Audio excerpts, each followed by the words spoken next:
menjadi orang beriman itu yang pertama iman kepada Allah. Apa itu? Bagaimana caranya kita tuh memahami kita itu beriman kepada Allah? Pertama ya kita yakin ya, dan kita harus paham bahwa yang menciptakan seluruh manusia dan alam semesta ini adalah Allah. Ya, kira-kira nih Bu, ya Ibu ya kalau misalnya nih, ya ini kan meja nih Bu.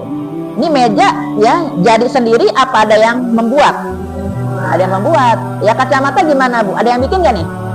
Jadi semua yang kita pakai saja itu ada yang membuatnya. Apalagi alam semesta ini, ya termasuk kita nih Bu, ya itu pasti yang ada yang membuatnya. Ya siapa Ibu? Allah Subhanahu wa Ta'ala. Itulah keimanan kita. Allah itu tidak bisa kelihatan.